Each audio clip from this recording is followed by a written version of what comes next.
What's good, YouTube? I'm back with a whole nother one for y'all, bro. This gonna be like a part three in that little story time series that I started.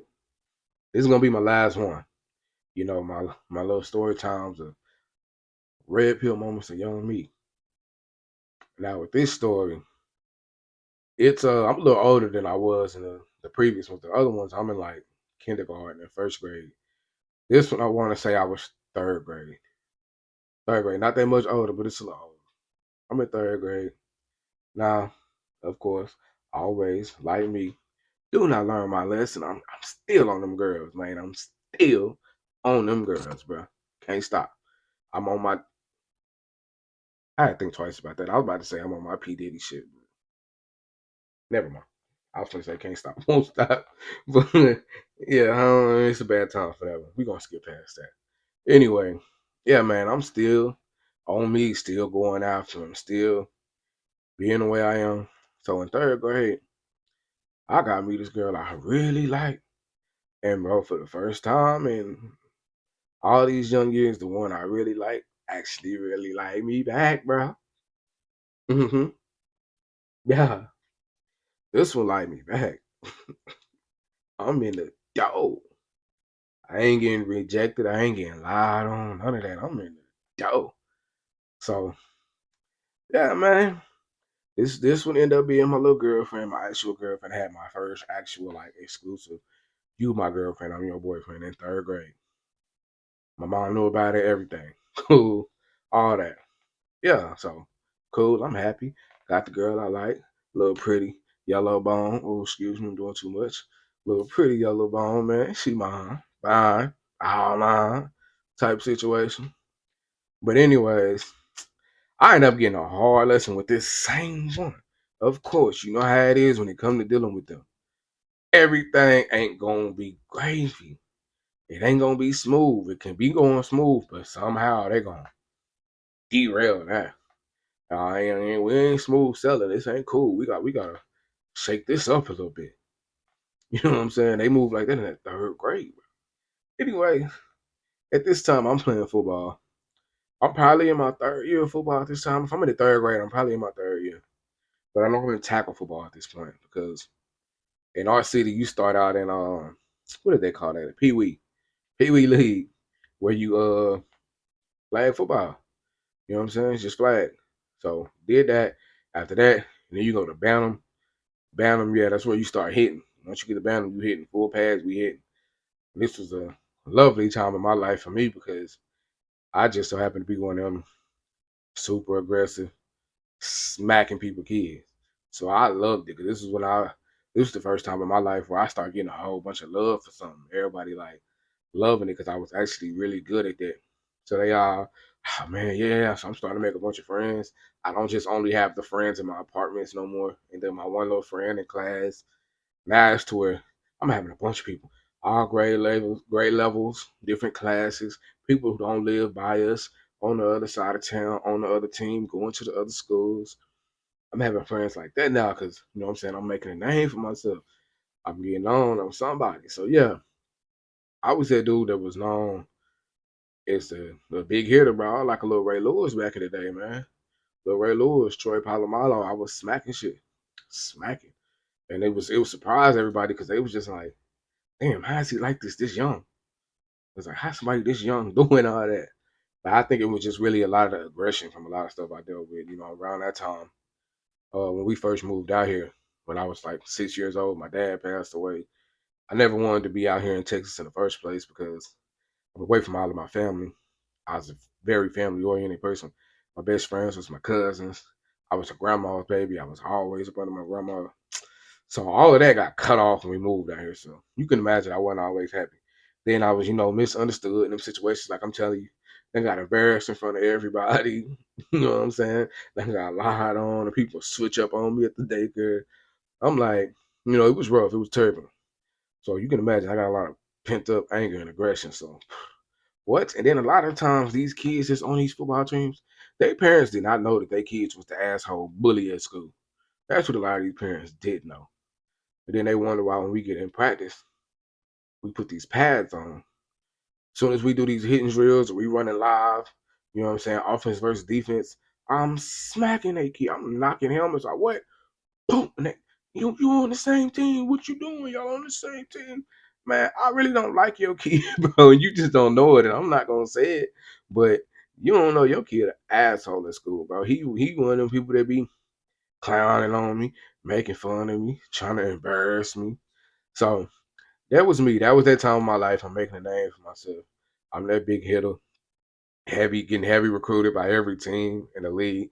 They all fighting and trying to gamble and pay money to get me on their team. So I'm making a name for myself. Keep in mind, this age, I got my first little girlfriend, so I'm on top of the world, feeling myself, loving it. A lot of new friends, new girlfriend.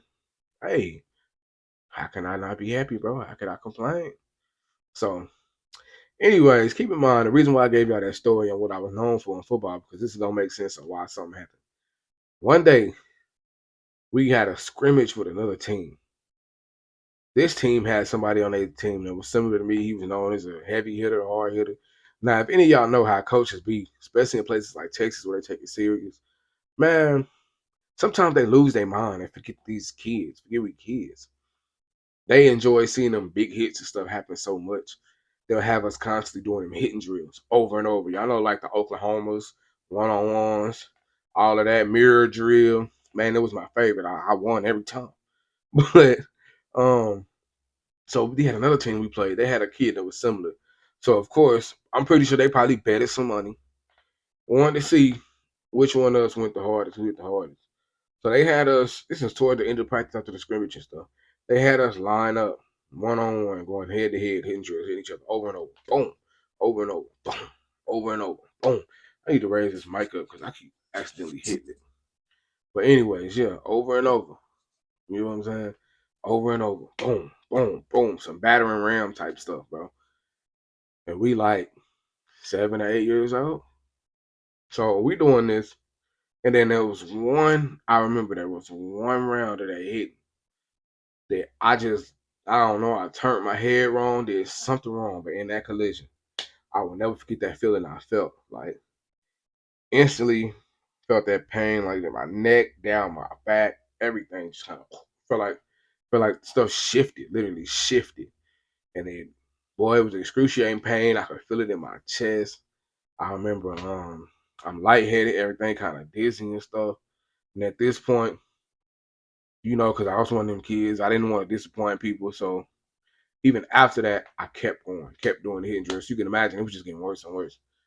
And yeah, man, after that, I'll never forget because something happened with the way something shifted, moved like in my neck, and it just affected a lot of stuff up here in this upper area. Probably was concussed.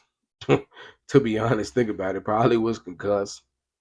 And yeah, man. So I never forget. Out of nowhere, I want to say that night, the next day, everything's still feeling funny.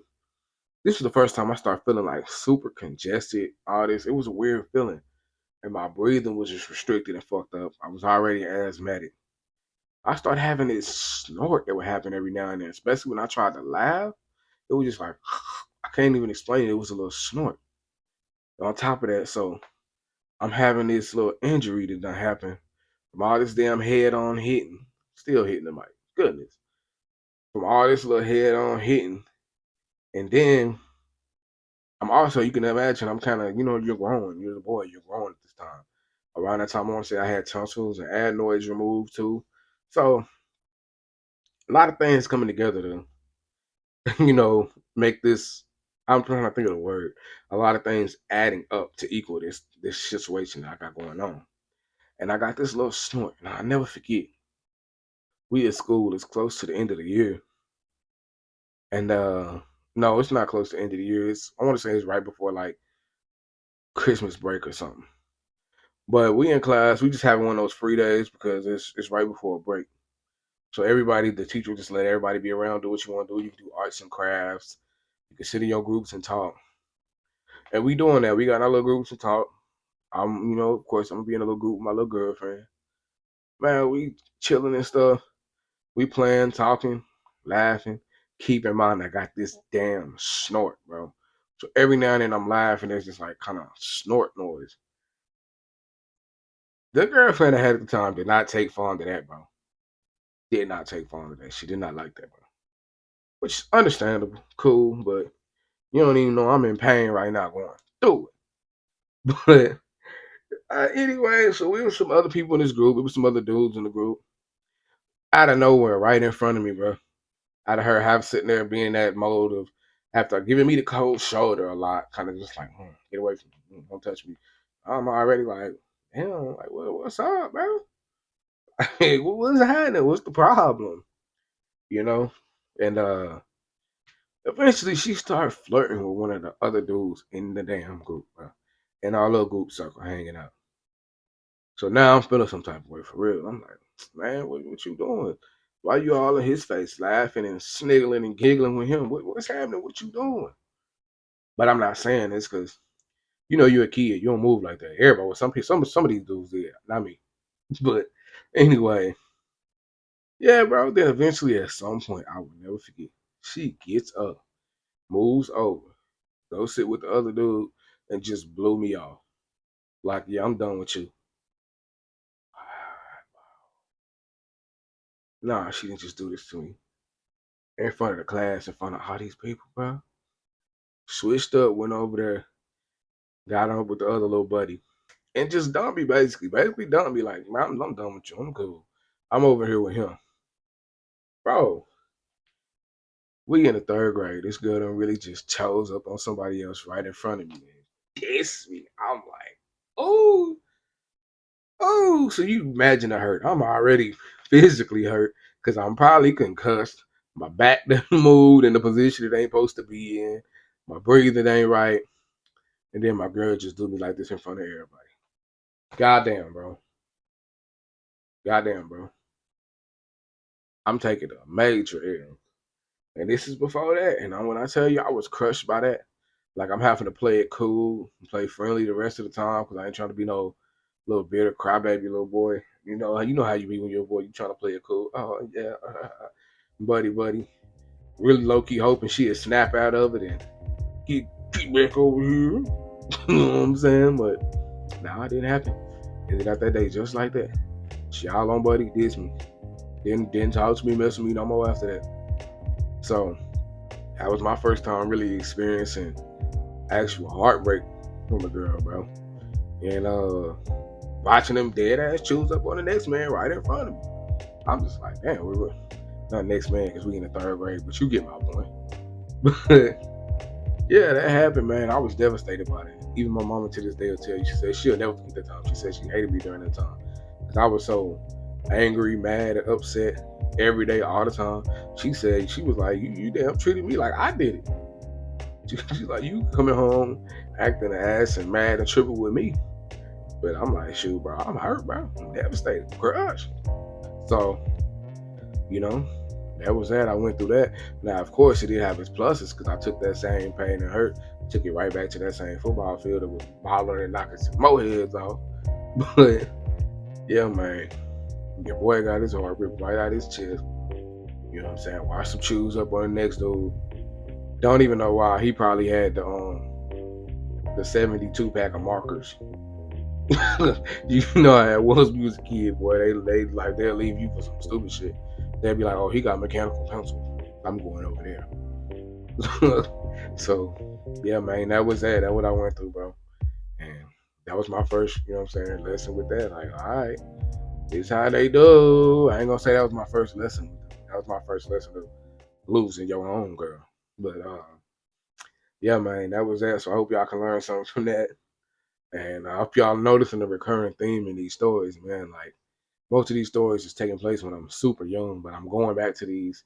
I have plenty of older adulthood stories, way more. But these is ones that lately I've been going through and looking back at and realizing like, damn, I really went through real red pill moments before I ever even got out of elementary school. So a lot of the stuff that we deal with, me going through, like I said before, it started way earlier, bro. So, yeah, man. Like I said before, protect your neck, fellas. Protect your neck because they is ruthless. So, yeah, I'll catch y'all in the next one.